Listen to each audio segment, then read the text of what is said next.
තමන්ගේ දෛනික ක්‍රියාවලින් 140ක වැඩි ප්‍රමාණයක් හිතලා කරන දේවල් නෙවෙයි. ඒවා ස්වයංක්‍රීය නියාම මත ඉබේම ධාවනය වෙන පුරුදු. ඒක දැනන් හිටියට 140කට වැඩි ප්‍රමාණයක්. ඒක ටිකක් භයානකයි නේද? ඒ කියන්නේ හුඟක් වෙලාවට අපි කරන දේවල් අපි හිතලා නෙවෙයි කරන්නේ. ඒක කෙරෙන්නේ ඒක අපේ පුරුද්දක් හින්දා පමණයි. ඉතින් මේ පුරුදු අපි ඉබේම කරන පුරුදු හුඟක්ම අපිව සීමා කරන පුරුදු වෙන්නත් පුළුවන් නේද? සාත්‍යකට යන්න බැරි වෙන්න සීමා කරන පුරුදු වෙන්නත් පුළුවන් නේද? ඒක ටිකක් භයානකයි. ඒ වගේ සීමා කරන පුරුදු තියනවා නම් ඉස්සෙල්ලා ඒවා හඳුනාගෙන අයිඩෙන්ටිෆයි කරලා ඒ නරක පුරුද්ද වෙනුවට අලුත් පුරුද්දක් කරන්න පුළුවන් නම් හොඳ පුරුද්දක් ඇති කරන්න පුළුවන් නම් ඒක හොඳ දෙයක්ද? කැමතිද ඒක? ඒකට කැමතිද? ඒක තමයි මේ වීඩියෝ එකේ කරන්න යන්නේ. දවස් 21කින් තමන්ගේ මොළය රීවයර් කරලා නැවත වතාවක් රීවයර් කරලා අලුතෙන් සකස් කරලා පරණ පුරුදු නැති කරලා නරක පරණ පුරුදු හොඳේම නෙවෙයි. ඒවා නැති කරලා හොඳ පුරුදු හදාගන්නේ කොහොමද කියලා. ඒක තමයි මේ වීඩියෝ එකේ තියෙන්නේ. ඉතින් අවසන් වෙනකම්ම රැඳී සිටින්න. Be Careers with Sanjeev channel එකට නැවත වතාවක් ඔයව සාදරයෙන් ආදරයෙන් පිළිගන්නවා. මම ඉතාමත්ම සතුටු වෙනවා නැවත වතාවක් මාත් එක්ක එකතු වීම ගැන. බොහෝ අය කවදාවත් නොදන්නා රහස් තමයි මේකේ කතා කරන්න යන්නේ. හුඟක් අය මේකට සවන් දුන්නත් වෙනසක් ඇති කරන්නේ නැහැ. නමුත් මම දන්නවා අනිවාර්යෙන්ම Taman මේකට සවන් දීලා තමන්ගේ ජීවිතේ ලොකු වෙනස්කමක් ඇති කරලා වේගෙන් මේලට යන්න පුළුවන් වෙයි කියලා තමන්ගේ බුද්ධියේ. එහෙනම් අපි පටන් ගමු. So habit එක කියන්නේ මොකක්ද? habit කියන්නේ පුරුද්දක්. පුරුද්දක් කියන්නේ මොකක්ද? පුරුද්දක් කියන්නේ ස්වයංක්‍රීය වෙන හැසිරීම. Behaviors that become automatic. කොහොමද මේව automatic වෙන්නේ? කොහොමද මේව ස්වයංක්‍රීය වෙන්නේ? ඒවා repeat කරන හින්දා පුනරාවර්තනයෙන් මොනවාරි දෙයක් කරලා කීප වතාවක්ම කරාට පස්සේ ඒක කෙරෙන එක ස්වයංක්‍රීය වෙනවා. ඒක the habit becomes automatic. ඒ හැසිරීම automatic ස්වයංක්‍රීය වෙනවා. එහෙනම් ස්වයංක්‍රීය වුණාට පස්සේ ඒකට කියන්නේ අපි දැන් පුරුද්දක් ඇති වෙලා තියෙන්නේ. හොඳ පුරුදු වෙන්න පුළුවන්, නරක පුරුද්දක් වෙන්න පුළුවන්. ස්වයංක්‍රීය වෙන්නේ පුනරාවර්තනයේ හින්දා. චාල්ස් ඩුහිග් කියන පුද්ගලයා 2012 පොතක් ලිව්වා The Power of Habit. Why we do what we do in life and business. The power of habit. ඉතින් ඒ පොතේ එයා habit loop කියන දෙයක් හඳුන්වලා දෙනවා. ඒ habit loop එකේ කොටස් තුනක් තියෙනවා. cue, routine and reward. ඉංගිය, චර්යාව සහ ප්‍රතිලාභය. නැත්නම් ත්‍යාගය. කොටස් තුනක habit loop එකක් ගැන එයා කියලා දෙනවා. අපි බලමු මේ මොකක්ද කියලා. So ඕනෑම පුරුද්දක් ඇති වෙන්න නම් කරගෙන යන්න නම් ඉංගියක් තියෙන්න ඕනේ. ඒක ට්‍රිගර් වෙන දෙයක් තියෙන්න ඕනේ. ට්‍රිගර් කියන්නේ ප්‍රේරකයක් තියෙන්න ඕනේ. නැත්නම් ඒක අපි කරන්නේ නැහැ. අපි උදාහරණයක් ගමු. let's say ස්ට්‍රෙස් එක ඇති වුණාම, ස්ට්‍රෙස් එකක් ආතතියක් ඇති වුණාම ටක් ගාලා සිගරට් එකක් පත්තු කරනවා. ඉතින් ඒ සිගරට් එක පත්තු කරන නරක පුරුද්දට තිබ්බ ඉංගිය මොකද්ද? ස්ට්‍රෙස් එක, ආතතිය. so ට්‍රිගර් එක, ඒ හැබිට් එකේ ට්‍රිගර් එක ප්‍රේරක වෙන්නේ ස්ට්‍රෙස් එක. ස්ට්‍රෙස් එක ඇති වෙච්ච ගමන් සිගරට් එකක් පත්තු කරා. ඉංගිය නැත්තම් ප්‍රේරකය කියන දේ තේරුම් ගත්තා. ඒ වගේම ඒ ප්‍රේරකය වුණාම අපි කරන දේ චර්යාව ඒකත් හඳුනා ගත්තා. ප්‍රේරකයක් ඇති වුණාම ටක් ගාලා ඒ පුරුද්දට යනවා. ඒ චර්යාවට යනවා. ඒක කරනවා. ලැබෙන ත්‍යාගය මොකද්ද? ඩිස්ට්‍රෙස් එකක් වුණා. දැන් ආතතිය නැහැ. දැන් පොඩ්ඩක් ආයිමත් කාම්නස් එකක් තියෙනවා, රිලැක්ස් එකක් තියෙනවා. සතුටක් ඇති වුණා. ඒක තමයි ත්‍යාගය. So ඒක තමයි මෙතන කොටස් තුනේ habit loop කියන දේ. මේක තමයි චාල්ස් ඩුහිග් කියපු habit loop එක. කොටස් තුනයි. ඉංගිය, චර්යාව නැත්නම් routine එක, ඊට පස්සේ reward නැත්නම් ත්‍යාගය. So ඉංගිය ඕනම දෙයක් වෙන්න පුළුවන්. ඒ කියන්නේ දවසේ වෙලාවක් වෙන්න පුළුවන්, මොනවාරි තැනක් වෙන්න පුළුවන්. ඒ තැනට ගියාම ටක් ගාලා ඒක වෙනවා. තැනක් වෙන්න ලොකේෂන් එකක් වෙන්න පුළුවන්. emotional state එකක් වෙන්න පුළුවන්. චිත්තවේගීය තත්ත්වයක් වෙන්න පුළුවන්. So whenever you get sad, I make කරනවා. sad වුණාම make කරනවා. happy වුණාම make කරනවා. ඒ කියන්නේ emotional state එකක් වෙන්නත් පුළුවන්. කාවරි දැක්කම වෙන්න පුළුවන්. කාවරි දැක්කම ටක් ගාලා කේන්ති යනවා. එයාව දකින්න වෙලාවට කේන්ති යනවා. habit එක. කවුරු හරි මේ ෆෝන් එකේ කතා කරපු ගමන් එයාගේ voice එක ආපු ගමන්ම මොනාරි emotion එකක් ඇති වෙනවා. කේන්ති යනවා. ඒකත් habit එකක් වෙන්න පුළුවන්. So what's the routine? What happens? මේ ඉංගිය වුණාම මොකද වෙන්නේ? ඒ ඉංගිය ඇති වෙච්ච ගමන් ඒකෙන් මොළයට සිග්නල් එකක් යනවා right මේ අපි සාමාන්‍යයෙන් කරන දෙයක් මේක වෙච්ච ගමන් මේක කරනවා. ඉතින් වෙන දෙයක් හිතන්න ඕනේ නැහැ කියලා මොළයට කියනවා මේක ඉබේම කරන්න. ඔටෝ පයිලට් එකේ මේක කරන්න. ස්වයං නියම මාදිලියට යන්න කියලා මොළයට ඩාන් ගාලා කියනවා.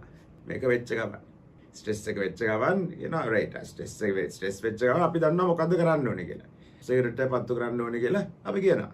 ඉතින් වැඩි හිතන්න ඕනේ නැහැ. ඇයි මෙහෙම වෙන්නේ? ඇයි මෙහෙම පුරුදු ඇති වෙන්නේ? මොළය ඇත්තටම පාවිච්චි කරන්න ලොකු ජවයක් අවශ්‍යයි. දැන් මොළය කියන්නේ අපේ සම්පූර්ණ ශරීර බරෙන් 2% පමණයි. නමුත් අපි ඇතුළට ගන්න ඔක්සිජන් ප්‍රමාණයෙන් 20% විතර පාවිච්චි කරනවා මොළෙන්. අර 2%ක බරක් වුණාට මුළු ශරීරයම ගත්තම ඒකෙන් 2%යි මොළේ බර. නමුත් අපි ගන්න ඔක්සිජන් ප්‍රමාණයෙන් 20%ක් යන්නේ මොළයට.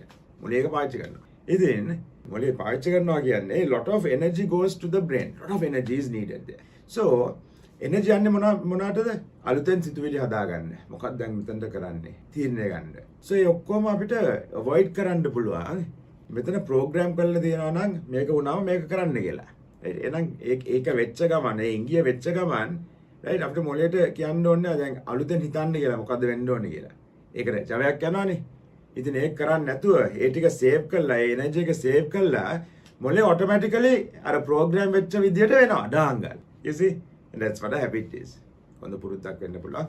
නරක පුරුද්දක් වෙන්න පුළුවන්. හරිනේ? ක්ලියර් නේ? අපි තව උදාහරණයක් ගමු. බෝඩ් වෙච්ච වෙලාවක, කම්මැලි වෙච්ච වෙලාවක, ඒ කියන්නේ දැන් ඉංගිය කියන්නේ කම්මැලි වුණා. ඉතින් කම්මැලි වෙච්ච ගමන් මොකද කරන්නේ? ටක් කාලේ ෆෝන් එක ගත්තා. ඒක චර්යාව. දැන් Facebook නැත්නම් Instagram ගිහලා අපි නිකන් ඔය ස්ක්‍රෝල් කර බලනවා මොකද වෙන්නේ. So ඒක තමයි routine එක චර්යාව. ඒකේ ත්‍යාගය මොකද්ද? ඒ කියන්නේ temporary distraction එකක් වුණා. දැන් අර කම්මැලි ගතිය නැහැ. මොනවාරි interesting එකක් නේ බලන්නේ. So එතනින් පොඩි ත්‍යාගයක් ලැබුණා.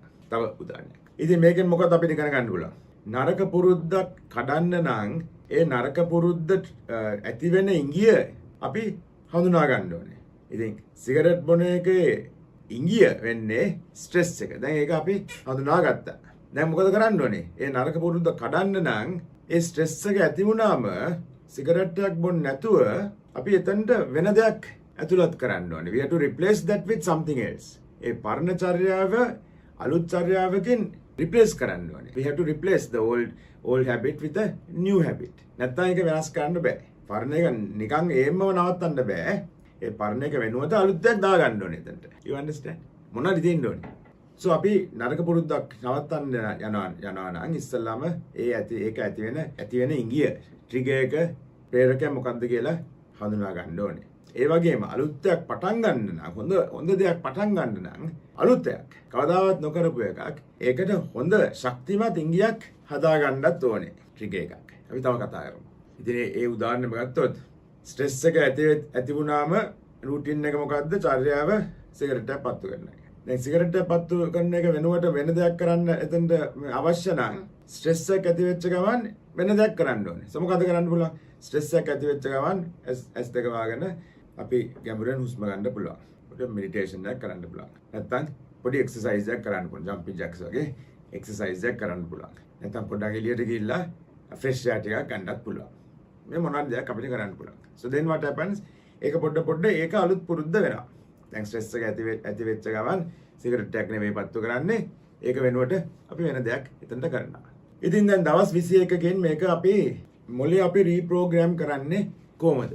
ඒක දැන් ඉස්සෙල්ලාම කරන්න ඕනේ මොකද කරන්න ඕනේ ඉස්සෙල්ලාම? Tamange නරක පුරුදු අපි හඳුනා ගන්න ඕනේ. ඉතින් අපි පොතක් ගමු, ජර්නල් එකක් ගමු. and අපි දෛනිකව කරන දේවල්, ඩේලි කරන දේවල් ඒ පොතේ ලියමු. maybe දවසට දෙපාරක් තුන් පාරක් අපි ඒ පොතේ ලියමු. then ඒක සතියක් දෙයක් කරාට පස්සේ අපිට බලන්න පුළුවන් මොකද්ද මම ඇත්තටම කරන්නේ?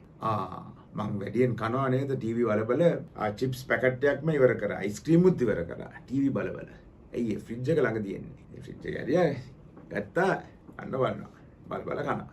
ස්ට්‍රෙස් වුණා කීප වතාවක්ම සතියේ. ඒ ස්ට්‍රෙස් වෙච්ච හැම අවස්ථාවෙදීම සිගරට් එකක් බිව්වා. නිදා ගන්න ඉස්සෙල්ලා අපි ෆෝන් එක බල තමයි ඉන්නේ. So ඔක්කොම අපි ලියා ගන්නවා මේක වෙනවා කියලා. මේක වෙනවා. Right? That's all. අපි නරක පුරුදු හොඳ පුරුදු අපි අයිඩෙන්ටිෆයි කරමු. හඳුනාගමු. ඊට පස්සේ අපිට ඊළඟ පියවරට යන්න පුළුවන්. ඊළඟ පියවරට යන්න පුළුවන්. දැන් අපි නරක පුරුදු හඳුනාගත්තා. ඒ කියන්නේ self awareness එකක් තියෙනවා. දැනුවත්භාවය වැඩි කරන්න ඕනේ. දැනුවත්භාවය වැඩි කරා ඒ වගේම හඳුනා ගැනීමකුත් කරා. so self මං කවුද? මම මොකද කරන්නේ? දැන් අපි ඊළඟ පියවරට යමු. ඊළඟ පියවර කියන්නේ දැන් අපි හඳුනාගත්තනේ මොකද වෙන්නේ කියලා. දැන් ඊළඟ පියවරේ හඳුනාගමු. ඒව වෙන්න තියෙන ඉංගියන් මොකද්ද? නැත්නම් ප්‍රේරක මොකද්ද කියලා. So what are the cues or the triggers that make this habit start? So මේ habit එක ඇති වෙන්න ice cream වැඩියෙන් කන්න තියෙන ඉංගිය මොකද්ද? So ඉංගිය කියන්නේ TV එක switch on කරපු ගමන් ඊට පස්සේ දැන් TV එක තමයි ඉංගිය. දැන් බලනකො කැමකෝ. So නරක පුරුදු ඇති කරන තත්වයන් හැඟීම් හෝ වෙලාවන් අපි දැන් හඳුනා ගන්න ඕනේ. ඊට පස්සේ ඒවා විශ්ලේෂණය කරන්න ඕනේ, ඇනලයිස් කරලා බලන්න ඕනේ මොකද මෙතන වෙන්නේ කියලා. දැන් දවසේ වෙන දේවල් අපි ලියාගත්තා. ඊළඟ පියවර දැන් ඒ වෙන දේවල් වෙන්නේ ඇයි? ඒකට ඉංගිය මොකද්ද? නැත්නම් ප්‍රේරකය මොකද්ද? ඒක දැන් අපි විශ්ලේෂණය කරනවා. ඊට පස්සේ ඒ ටිකත් කරාට පස්සේ තුන්වෙනි පියවර වෙන්නේ ඒ ඉංගිය ඇති වුණාම සාමාන්‍යයෙන් වෙන දෙයට වඩා වෙනසකට අපි මොකද්ද එතනද දාගන්න හදන්නේ. So what are we going to replace that habit with? කියන්නේ ආදේශන පුරුදු තෝරා ගැනීම. අලුතෙන් එතනද දාන්නේ මොකක්ද? දැන් අපි ඒකත් කතා කරා. ඒක දැන් ඔයා දන්නවා මොකද්ද කියලා. What are the replacement habits? අපි උදාහරණයක් ගමු. ඒ කියන්නේ නිදා ගන්න ඉස්සෙල්ලා අපි ෆෝන් එක අරන් ඔය ස්ක්‍රෝල් කර කර ඉන්නවා නම් දැන් ඒ වෙනුවට නිදා ගන්න ඉස්සෙල්ලා දැන් කිව් එක ඇවිල්ලා ඇඳලා නගින එක. ඉංගිය ඇඳලා නගින එක. ඇඳලා නැග්ගම සාමාන්‍යයෙන් ෆෝන් එක දිහා බලනවා. දැන් අපි ඇඳලා නැග්ගම මොකද කරන්නේ?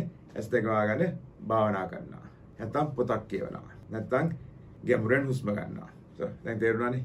ඉතින් අපි දැන් අලුතෙන් habit එකක් හදා ගන්න නම් ඇත්තටම the four laws of behavioral change James ක්ලියර්ගේ atomic habits කියන පොතේ ලියපු මේ නීති 4 මෙතනට වැදගත් වෙනවා. හැසිරීම් වෙනස් කරන නීති 4 මෙතනට වැදගත් වෙනවා. So මේ හැසිරීම් වෙනස් කරන නීති 4 ජේම්ස් ක්ලියර් කියන පුද්ගලයාගේ පොතේ ඒ කියන්නේ එයා ලියපු පොතක atomic habits කියන පොතේ හොඳටම කියලා දුන්නා මේ හැසිරීම් වෙනස් කරන නීති 4 මොකක්ද කියලා. ඉතින් ඒක අපි දැන් කතා කරමු. හැසිරීම් වෙනස් කරන නීති 4. So මේ නීති 4ම සකස් කරලා තියෙන අර habit loop එකට සම්බන්ධ කරලා. මතකද habit loop එක ඉංගිය චර්යාව ත්‍යාගය. ඒකට සම්බන්ධ කරලා තමයි මෙතන තියෙන්නේ. So ඉස්සෙල්ලාම ඉංගිය පැහැදිලි දෙයක් වෙන්න ඕනේ. So අපේ මොළයට clear signal එකක් ඇති වෙන්න ඕනේ. right මොනාරි අලුතෙන් දෙයක් කරන්න නම් clear signal එකක් තියෙන්න ඕනේ. So අපි ඉස්සෙල්ලා බලමු හොඳ පුරුදු හදාගන්නේ කොහොමද කියලා. ඉස්සෙල්ලාම ක්‍රියාත්මක කිරීමේ අභිප්‍රාය තියෙන්න ඕනේ. There has to be a clear intention to act. Implementation intention එකක් තියෙන්න ඕනේ. මේ වෙලාවේ ක්‍රියාත්මක කිරීමේ අභිප්‍රාය තියෙන්න ඕනේ. There has to be a clear intention to act. Implementation intention එකක් තියෙන්න ඕනේ. මේ වෙලාවේ මේ ස්ථානයේ මම අනිවාර්යෙන්ම මේක කරනවා. උදාහරණයක් ඇටියට උදේ 7ට මගේ නිදන කාමරේ මම විනාඩි 5ක් භාවනා කරනවා. So කොහෙද කරන්නේ? නිදන කාමරේ කීයටද? උදේ 7ට මොකද කරන්නේ? භාවනා කරනවා. So implementation intention. ඒ කියන්නේ ක්‍රියාත්මක කිරීමේ අභිප්‍රායක් තියෙනවා. ඒක හරිම ක්ලියර්. අලුත් හොඳ පුරුද්දක් ඇති කරන්න. තව දෙයක් තියෙනවා. මේක නම් හරි අපූර්ව දෙයක්. habit stacking කියන දේ. right? අලුතෙන් කරන්න ඕනේ දේ අපි සාමාන්‍යයෙන් කරන දෙයකට සම්බන්ධ කරනවා. දැන් අපි හැමෝම දන්නවා උදේට නැගිට්ටම වතුර වීදුරුවක් බොන එක හොඳ දෙයක් කියලා දන්නවනේ අහලා තියෙනවානේ. right? දැන් උදේ නැගිට්ටම ඉස්සෙල්ලා මොකද කරන්නේ? දත් මදිනවා. දැන් දත් මදින එක සාමාන්‍යයෙන් ඉබේම ඇති වෙන පුරුද්දක්. ඒ කියන්නේ සබ්කොන්ෂස් එකට ගිහිල්ලා ඒක දැන් ප්‍රෝග්‍රෑම් කරලා තියෙන්නේ. දැන් අලුතෙන් මොකද කරන්න හදන්නේ? වතුර වීදුර බොන එක. දැන් අපි මේ දෙක සම්බන්ධ කරනවා. දත් මැද්දට පස්සේ වතුර වීදුර බොනවා. ඒ කියන්නේ habit stacking. අලුතෙන් හදන්න ඕනේ පුරුද්ද පරණ පුරුද්දට ගොනු කරනවා, සම්බන්ධ කරනවා. habit stacking. එකතු කරනවා. right? So දත් මදින ගමන්ම අරක මතක් වෙනවා. දැන් මේක කරන්න ඕනේ. ඒක දැන් සම්බන්ධ කරලා තියෙන්නේ. ලස්සනයි නේද? ඒ වගේම අපිට අලුතෙන් ඇති වෙන්න ඕනේ පුරුද්ද ක්‍රියා කරන්න නම් අපිට ඒකට අවශ්‍ය පරිසර නිර්මාණය කරන්නත් පුළුවන්. So let's say හෙට උදේ නැගිට්ටම එළියට ගිහිල්ලා පොඩ්ඩක් එක්සර්සයිස් කරන්න යනවා කියලා. ඒ කියන්නේ ජොගින් වලට යනවා, වොකින් වලට යනවා කියලා හිතමු. මොකද කරන්නේ? අද රෑ නිදා ගන්න ඉස්සෙල්ලා ඇඳ ළඟම සපත්තු දෙක තියෙනවා. හරිද? So ඒ කියන්නේ උදේට නැගිට ගමන්ම සපත්තු දෙක දැක්කා ටක් ගාලා මේක මතක් වෙනවා දැන් ජොගින් යන්න ඕනේ නේ. So ඒක ට්‍රිගර් එක. දැන් සපත්තු දෙක තමයි එතන තියෙන ඉංගිය. තේරුණා? right? So අපි තුනක් කතා කරා environment design පරිසර නිර්මාණය, habit stacking පුරුදු කොට ගැසීම, ඒ වගේම implementation intention ක්‍රියාත්මක කිරීමේ අභිප්‍රාය. දැන් එතන කතා කරේ අලුත් හොඳ දේවල් හදන්න මොකද කරන්න කියන්නේ? නරක දේවල් නවත්තන්න නම් අර reduce exposure to the cue. ඒ කියන්නේ ඒ ඉංගිය දැන් ඒ නරක පුරුද්ද ඇති කරන ඉංගිය තියෙනවනේ. ඒ ඉංගිය අයින් කරලා දාන්න ඕනේ. නැති කරන්න ඕනේ. හංගන්න ඕනේ. එතසේ දැන් TV බල අපි කනවා කියලා. ඇයි කන්නේ? ඒ කන දේවල් ස්නැක්ස් ටික ඒ ළඟ තියෙන හින්දා. අර චිප්ස් ටික, අයිස්ක්‍රීම් ළඟ තියෙන හින්දා, right? හරි. ඉතින් ඒ ටික TV එකේ නෑත් කරමු. දැන් ඉතින් TV බලනවා ස්නැක්ස් කෝ. ඒක නෑ. සෝ දැන් ඒක අපි නැති කරා. අපි ස්නැක්ස් ටික අයින් කරා. සෝ ඒ කියන්නේ දැන් කන එක නැති වෙනවා. නැත්තම් ඉතින් ඒක ඒ ස්නැක් එක දැක්ක ගමන් මේක කන්න හිතෙනවානේ. සෝ ඒ වැඩියෙන් කන එකට තියෙන ඉංගිය මොකද්ද? අතන ස්නැක් එක තියෙනවා, පැකට් එක තියෙනවා, චොක්ලට් එක තියෙනවා, ළඟ තියෙනවා. ඇවිදින්න ඕනෙත් නැහැ. යා. ඒක ඉතින් අයින් කරා. තව පුරුද්දක්. හිතමු ෆෝන් එක බලන එක අපිට අපි නිතරම ෆෝන් එක බලනවා කියලා හිතමු. ගක් වෙලා යනවා කියලා හිතන්න මෙසේජ් බලනවා, Facebook බලනවා, Instagram එකක් බලනවා කියලා හිතමු. right? දැන් මොකද අපිට කරන්න ඕනේ? queue එක නැති කරන එකයි. සාමාන්‍යයෙන් මෙතන තියෙන ඉංගිය මොකද්ද? ලයිට් එක ෆ්ලෑෂ් වෙනවා, සද්දයක් එනවා, ගාලා මෙසේජ් එකක් ආවා කියලා අපිට තේරෙනවා. ඒ මෙසේජ් එක ආවා කියලා දැනගත්තම ඒක බලන්නත් බෑ. right? මොකද කරන්නේ? ඉංගිය නැති කරනවා. මෙතන ඉංගිය මොකද්ද? ඒ notification එක ස්විච් ඔෆ් කරනවා. දැන් අපිට අපි notify කරන්නේ අලුතෙන් මෙසේජ් එකක් ආවම. ඉතින් ඒ ඉංගිය නැහැ. දැන් ඉතින් ෆෝන් එක බලන්න තියෙන මොටිවේෂන් එක. ෆෝන් එක බැලෙන්න හිතෙනවනේ. අර ඉංගිය ඇති වුණාම ලයිට් එක ෆ්ලෑෂ් වුණා, සද්දයක් ආවා, මෙසේජ් එකක් ආවා කියලා දැන් ෆෝන් එක බලන්න ඕනේ. දැන් අර මෙසේජ් එක එන්නේ නැහැ. ඉංගිය අයින් කරා. ඉතින් ෆෝන් එක දිහා බලන ප්‍රමාණය ඉතින් අඩු කරගන්නත් පුළුවන්. ඉතින් හැසිරීම් වෙනස් කිරීමේ නීති හතර ගැන තමයි කතා කරන්නේ. පළවෙනි නීතිය ඇවිල්ලා make it obvious. කියන්නේ ඉංගිය පැහැදිලි කරන්න ඕනේ. ඉංගිය මොකද්ද කියලා. අලුතෙන් හත් දෙයක් හදනවා නම් ඉංගිය පැහැදිලි කරන්න ඕනේ. නරක දෙයක් නවත්තන්න නම් ඒ ඉංගිය පැහැදිලි කරන්නේ නැතුව ඒක ඉවත් කරන්න ඕනේ එතන. දෙවෙනි නීතිය කියන්නේ routine එක ආකර්ෂණීය කරන්න ඕනේ. make the routine දැන් අලුතෙන් දෙයක් කරන්න යනවා නම් කරන්න යන දේ attractive කරන්න ඕනේ. අපේ මොලේ හැදිලා තියෙන්නේ අපිට pleasure එකක් ගන්න. ඒ කියන්නේ සතුටක් ගන්න. ඒකට තමයි හැදෙලා තියෙන්නේ. So අපි දැන් කරන දේ චර්යාව අලුතෙන් හදන්න යන routine එක ආකර්ෂණීය වෙන්න ඕනේ, attractive වෙන්න ඕනේ. නැත්නම් අපි ඒක අපිට කරන්න හිතෙන්නේ නැහනේ. යා. ඉතින් අපිට දැන් හොඳ ඇසිරීම් හදන එක ගැන කතා කරාම අපිට temptation bundling කියන දේ කරන්න පුළුවන්. ඒ කියන්නේ පෙළඹවීම බන්ඩල් කිරීම. අවශ්‍ය දෙයක් සාමාන්‍යයෙන් අපි කැමති දෙයක් එක්ක යුගල කරනවා. අපි කරන්න ඕනේ දෙයක් අලුතෙන් කරන්න හදන දේ අපි ආස දෙයක් එක්ක ආසාවෙන් කරන දෙයක් එක්ක සම්බන්ධ කරනවා, යුගල කරනවා. For example අපි ආසාවෙන් Netflix බලනවා, TV බලනවා, ටෙලිඩ්‍රාමා බලනවා. හරිද? මොකක්ද දැන් අලුතෙන් කරන්න හදන්නේ? එක්සර්සයිස් කරන එක. එක්සර්සයිස් කරන එක TV බලන එකට යුගල කරනවා. temptation bundling. right? So දැන් TV බලන ගමන් අපි එක්සර්සයිස් කරනවා. දැන් දෙක වෙනවා. දැන් මම ඒක උඟක් වෙලාට කරනවා. ඇවිදින ගමන් YouTube එකට සමන් දෙනවා. නැත්නම් පොඩ්කාස්ට් එකට සමන් දෙනවා. දැන් ඒව අහන්න මට කැමතියි. ඉතින් ඒක අහන ගමන් අපි එක්සර්සයිස් කරනවා. දෙකම වෙනවා. තව එකක් කරන්න පුළුවන්. අලුතෙන් හදන්න යන පුරුද්ද සාමාන්‍ය දෙයක් වන සංස්කෘතියකට සම්බන්ධ වෙන්න. එතසේ දැන් ජොගින් යන්න ඕනේ නම් දැන් එතසේ ජොගින් යන ක්ලබ් එකක් තියෙනවා. සංගමයක් තියෙනවා. ජොගින් යන. දැන් ඒගොල්ලන්ට ජොගින් කියන්නේ සාමාන්‍ය දෙයක්. හැමදාම කරන දෙයක්. ආසාවෙන් කරන දෙයක්. So අපි ඒගොල්ලන් එක්ක සම්බන්ධ වෙනවා. එහෙනම් ඒ කියන්නේ අපිත් ඒ සංස්කෘතියට සම්බන්ධ වෙනවා. ඒ වගේම නරක පුරුදු කඩන්නේ කොහොමද? ඒ පුරුද්ද නරක පුරුද්ද ආකර්ෂණීය නොවන බවට පත් කරන්න ඕනේ. So ඒ නරක පුරුද්ද කරාම ඇති වෙන දේ අපි වෙනස් කරන්න ඕනේ. මොලේ. අපි ඒක තේරුම් ගන්න විදිය වෙනස් කරන්න ඕනේ. ඒක රීෆ්‍රේම් කරන්න ඕනේ. So let's say සිගරට් බොන එක, සිගරට් බොන්නේ අපි හිතන ඉඳා සිගරට් බොනකොට අපිව රිලැක්ස් වෙනවා. it relaxes me. ඒකයි. දැන් ඒ රිලැක්සස් මී කියන එක වෙනුවට එතනට අපේ සිතුවිලි දාන්න පුළුවන් නම් සිගරට් බොනකොට අපේ පෙනහළු වලට අයිතිකර බලපෑමක් ඇති වෙනවා කියලා. දැන් සිගරට් බොන එක ගැන වෙන විදිහට හිතන්න පටන් ගත්තා. දැන් ඒක එච්චර ආකර්ෂණීය නෑනේ. right? පෙනහළු වලට අයිතිකර බලපෑමක් ඇති වෙනවා. පිළිකාවක් ඇති වෙන්න පුළුවන්. ඒක ආකර්ෂණීය නෑ. So ආකර්ෂණීය සිතුවිල්ල වෙනුවට වෙන එකක් අපි දැන් එතන දාගත්තා. තව එකක් කරන්න පුළුවන් negative reinforcement කියන දේ. right let's say වැඩියෙන් කනවා කියලා ප්‍රශ්නයක් ඉතින් වැඩියෙන් කන්න ගියාම ඒ කියන්නේ ස්ටික් මේ ස්නැක් පැකට් එක ඉස්සට අත දැම්මම කන්න පටන් ගත්තම අපි සල්ලි ටිකක් වෙන් කරන්නත් ඕනේ. ඒ කාට හරි සල්ලි ටිකක් දෙන්න ඕනේ. දැන් සල්ලි ටික දෙන එක අපි ඒකට කැමති නැති හින්දා දැන් ඒක වැඩියෙන් කන එකත් අපි එන නවත්තන්න පුළුවන්. right yeah use negative reinforcement. නරක දෙයක් කරපු ගමන් තමන්ටම punishment එකක් දෙන්න ඕනේ. සල්ලි ටිකක් දෙන්න ඕනේ. නැත්නම් තව එක්සර්සයිස් එකක් කරන්න ඕනේ. තව පුෂ් අප් එකක් කරන්න ඕනේ. මේකේ තුන්වෙනි නීතිය කියන්නේ make it easy. චර්යාව ලේසි කරන්න. let's say එක්සර්සයිස් කරන්න ගියාම right අපි හැමදාම හිතනවා නම් පැය භාගයක් කරන්න ඕනේ. ඊට පස්සේ පැය භාගයක් කියන්නේ අයියෝ ලොකු වෙලාවක් මට පැය භාගයක් හොයාගන්න බෑ. පැය භාගයක් නැතුව විනාඩි 5ක් කරන්න පුළුවන්. විනාඩි 2ක් කරන්න පුළුවන් නේ. so ඒක ලේසි කරන්න.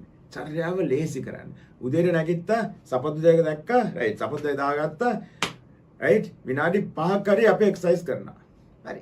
විනාඩි 5ක් කරන්න පුරුදු වුණාට පස්සේ ඊළඟ සතියේ විනාඩි 10ක් කරන්න ලොකු දෙයක් නෙවෙයි. පොඩ අපිට කාලය වැඩි කරලා අන්තිමට විනාඩි 30කට යන්න පුළුවන්. make it easy. පොතක් කියවන්න ඕනේ නම් ඒක නම් අලුත් පුරුද්ද. right habit එක මොකද්ද? චර්යාව මොකද්ද කරන්න ඕනේ? හැමදාම පිටු දෙකක් කියන්න. එච්චරයි. පිටු දෙකක් කියවුවා පැත්තක දැම්මා. ඒකත් හොඳයිනේ. පොඩ. ඊට පස්සේ ඊළඟ දවසේ ඊළඟ සතියේ පිටු 3ක් කියවන්න පුළුවන්. පිටු 4ක් කියවන්න පුළුවන්. පොඩ. make it easy. අමාරු කරාම habit එක අමාරු කරාම අපිට කරන්න හිතෙන්නෙත් නැහැ නේ. ඒ වගේම නරක පුරුදු නවත්තන්න නම් ඒ habit එක කෙරෙන එක අමාරු කරන්න ඕනේ.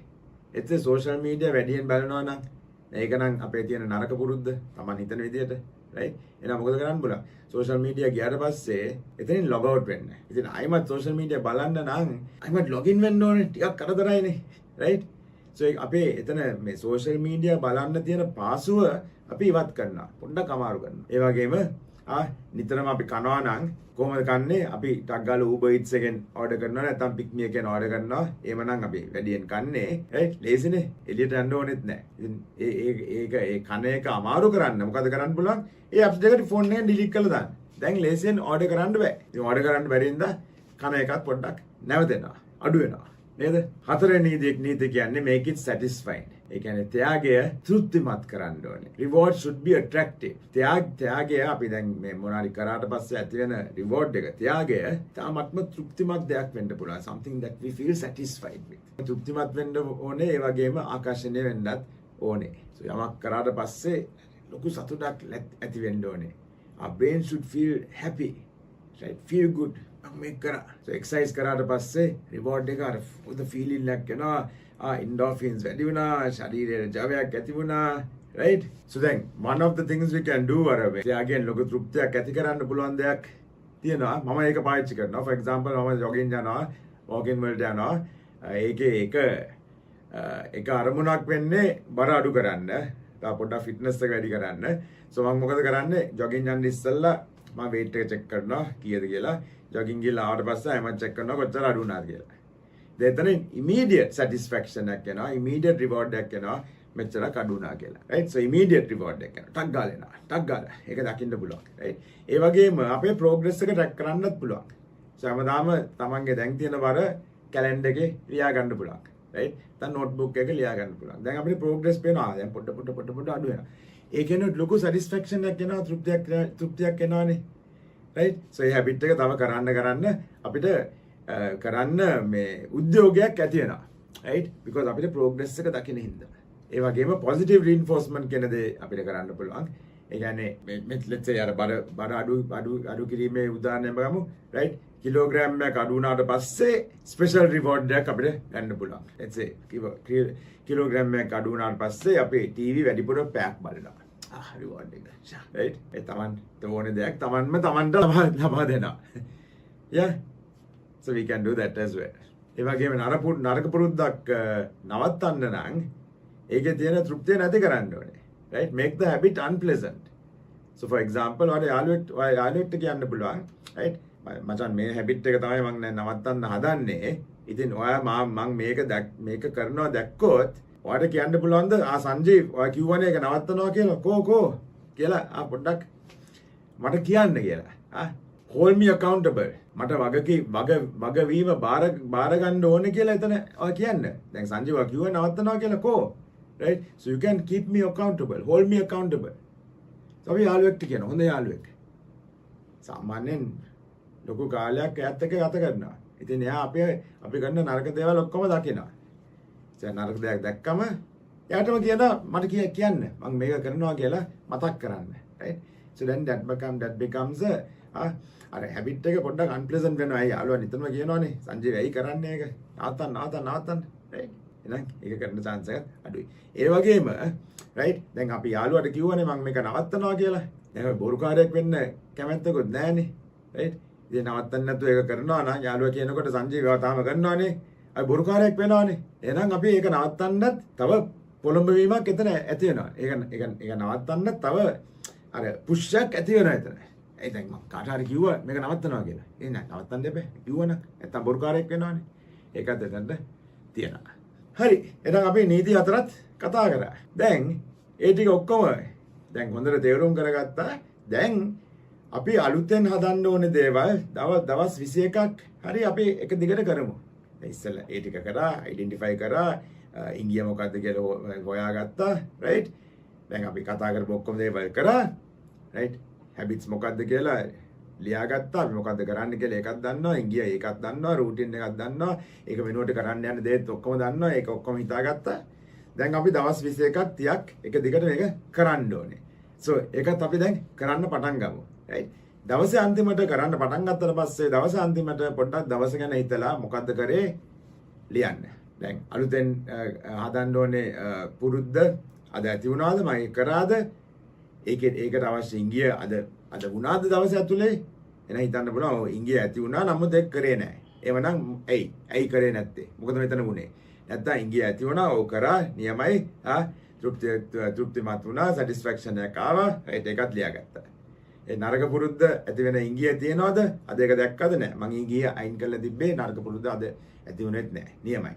නැත්තම් අද අර අහම්බෙන් අර ඉංගිය ආයිමත් ආවා. ඉතින් නරක පුරුද්දට ආයිමත් ගියා. කමක් නැහැ. හෙට ආයිමත් බලමු මේක ආයිමත් නැති කරන්න. right? පොඩ දවස් 21ක් 30ක් එක දිගට මේක කරන්න බලන්න. right? ඇයි අපි දවස් 21ක් 30ක් කියලා කියන්නේ? right? according to research people have found සාමාන්‍යයෙන් ලොකු පුරුද්දක් නෙවෙයි නම් right? දවස් 30කට අඩු කාලයකිනුත් අපි මේක නැති කරගන්න පුළුවන් කියලා. නමුත් හරිම අමාරු මේ පුරුද්දක් නම් සමහරක් වෙලාවට දවස් 30කට වැඩි ප්‍රමාණයක් යන්නත් පුළුවන්. මම නිකන් කියන්නේ. ඉතින් අපි දවස් 21ක් හරි කරමු මේක. right?